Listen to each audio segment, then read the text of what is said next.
दोस्तों, आज की इस वीडियो में हम आपको एक ऐसी कहानी सुनाएंगे जिसको सुनकर आप भी हैरान हो जाएंगे। क्योंकि दोस्तों, लखनऊ की सड़क पर एक गैर मुस्लिम लड़की जो कि मुसलमानों से सख्त नफरत किया करती थी, टोपी दाढ़ी वालों से नफरत किया करती थी, वो अपना बैग, अपना सामान लेकर रोड के किनारे किसी गाड़ी वाले का इंतजार कर रही थी। गाड़ी वाले उधर से गुजर तो रहे थे, लेकिन कोई रुकने का नाम नहीं ले रहा था और ये लड़की किसी के आगे अपना हाथ भी नहीं दे रही थी।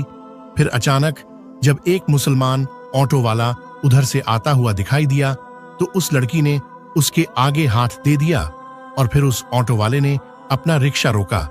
उस लड़की के साथ में जो कुछ किया, यकीनन आप लोग भी जानकर हैरान हो जाएंगे। इसलिए दोस्तों, आज की इस वीडियो को पूरा जरूर देखिएगा। ये वीडियो आपको काफी दिलचस्प लगेगी। आप चाहे हिंदू हो या मुस्लिम, आप इस वीडियो को पूरा जरूर देखिए। और अगर आपको वीडियो अच्छी लगे तो मेहरबानी करके अपने दोस्तों, रिश्तेदारों में जरूर शेयर कीजिए ताकि और भी लोगों तक ये वीडियो पहुंच जाए।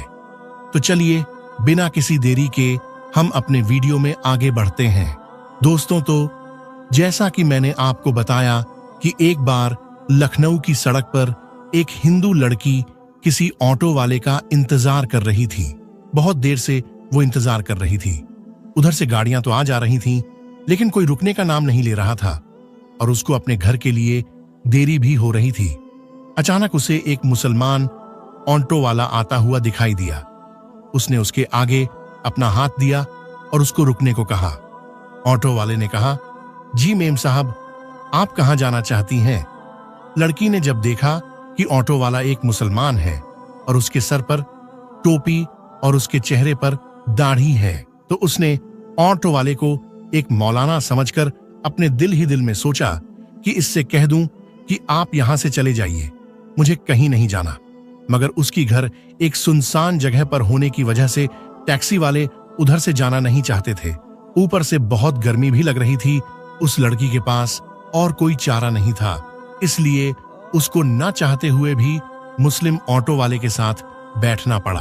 लड़की ने कहा, जी मुझे सिविल लाइन जाना है। ऑटो वाले ने कहा, जी छोड़ दूंगा। तो लड़की ने पूछा कि कितने पैसे लगेंगे? ड्राइवर ने कहा कि जी मेम साहब 200 रुपए लगेंगे। लड़की ने इससे पहले वाले सफर को याद किया और उसने सोचा कि इससे पहले जाने के लिए मैंने 300 रुपए दिए थे। फिर वो सोचने लगी कि सब लोग कहते हैं कि ये टोपी वाले और मौलवी बहुत बुरे होते हैं और बहुत लालची भी होते हैं और हवस के मारे भी होते हैं। ये दाढ़ी और टोपी वाले भरोसे के लायक नहीं होते। ये सोचकर वो बहुत ज्यादा डर गई, लेकिन तेज धूप और गर्मी की वजह से वो बहुत ज्यादा परेशान थी, ज्यादा कुछ सोच नहीं पा रही थी। इतने में ऑटो ड्राइवर बोला, मेम साहब चलो आप 180 दे देना। लड़की बोली, ठीक है, लेकिन सामने मेरा सामान है जो बहुत भारी है, अकेले उसे उठाया नहीं जा रहा। हो सके तो आप मेरी कुछ मदद कर दे। ड्राइवर बोला, जी मेम साहब आप बैठ जाइए, मैं रख देता हूं। उसके बाद में ऑटो ड्राइवर ने लड़की की सामान अपनी टैक्सी में रखा और चल दिया। थोड़ी देर चलने के बाद ऑटो ड्राइवर ने कहा, मेम साहब क्या है ना कि दरअसल एक बयान में सुन रहा था जो बीच में ही रह गया था। अगर आपकी इजाजत हो तो क्या मैं इसको सुन लूं? अगर आपको बुरा ना लगे तो मैं टेप को चालू कर दूं। ये सुनकर उस लड़की ने कहा, जी मुझे कोई तकलीफ नहीं है, अगर आप सुनना चाहे तो सुन सकते हैं। उसके बाद में ऑटो वाले ने अपना म्यूजिक सिस्टम ऑन कर दिया। एक मौलाना साहब बयान फरमा रहे थे। बयान था पर्दे के बारे में। ना चाहते हुए भी अब उस लड़की को उसको सुनना पड़ रहा था। लिबरल और नास्तिकों की महफिल और दोस्ती में रहकर उसके दिमाग में सिर्फ मुसलमानों के लिए नफरत भरी हुई थी। लड़की को सिर्फ यही बताया और सिखाया गया था कि मौलवी एक खूंखार भेड़िया होता है जिसका मकसद माल, हवस, लालच और औरत के जिस्म के अलावा कुछ भी नहीं होता। मजहब और धर्म के नाम पर सिर्फ पैसे कमाना ही उसका पेशा है।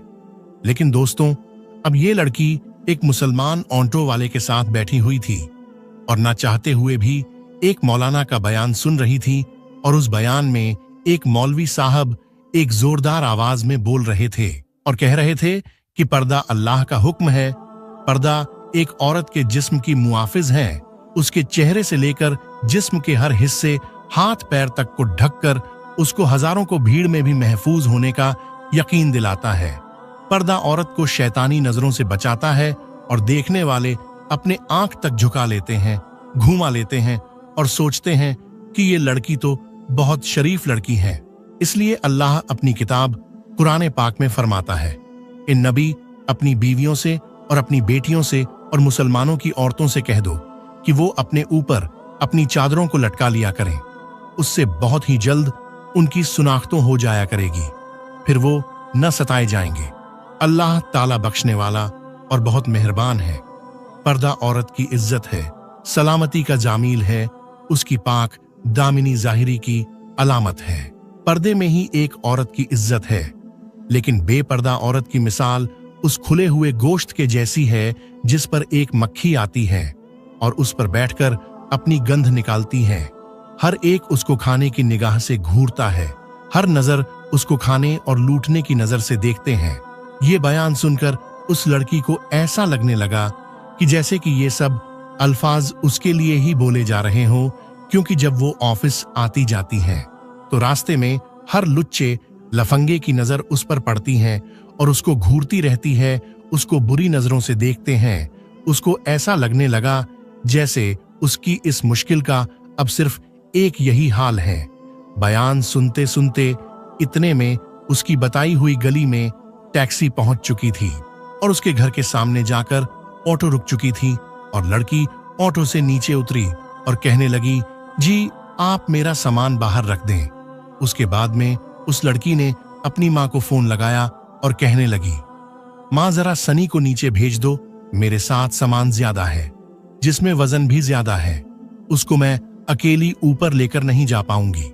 माँ ने फोन पर कहा, बेटी सनी तो घर पर ही नहीं है। तो ये सुनकर ऑटो ड्राइवर बोला, मेम साहब कोई बात नहीं है, चलिए मैं आपका सामान रखकर आ जाता हूं। लड़की के दिमाग में पहले ये सोच आ चुकी थी कि ये शायद पैसों के लालच में सब कुछ कर रहा है, चलो इसी से अपना सामान रखवा लेती हूं, उसके बाद में जो ये पैसे बोलेगा मैं इसको दे दूंगी। ये सोचकर लड़की बोली, अच्छा ठीक है आप ही रख दीजिए। इसके बाद उस ऑटो वाले ने उसका सामान उठाया और पहले माले में जाकर उस लड़की के कहने पर एक फ्लैट के सामने उसका सामान रख दिया। उसके बाद में उस लड़की ने 300 रुपए निकाले और ऑटो वाले को देने लगी। ये देखकर ऑटो ड्राइवर बोला, मेम साहब 300 रुपए किस बात के लिए? ये सुनकर वो लड़की कहने लगी, दरअसल कुछ दिन पहले मैं जब एक ऑटो में आई थी तो उस ऑटो वाले ने मुझसे 300 रुपये ही लिए थे और फिर आपने तो मेरा सामान भी उठा दिया है। अगर उसके पैसे आपको अलग से चाहिए तो मैं वो भी देने के लिए तैयार हूं। ऑटो ड्राइवर बोला, मेम साहब आप अपने ये पैसे अपने पास रखिए, हमारी बात जितने में हुई थी उससे ज्यादा पैसे में आपसे नहीं लूंगा। और बात रही आपके सामान उठाने की, तो हमारा दिन हमें यही सिखाता है कि हमें दूसरे लोगों से हमदर्दी का दर्स देता है, इसलिए मैंने आपका सामान उठाकर आपकी मदद की है और उसके पैसे आपसे अलग से मैं नहीं ले सकता। ये कहकर ऑटो ड्राइवर जाने लगा तो उस लड़की की मुंह से निकल गया कि क्या आप एक मौलवी हैं?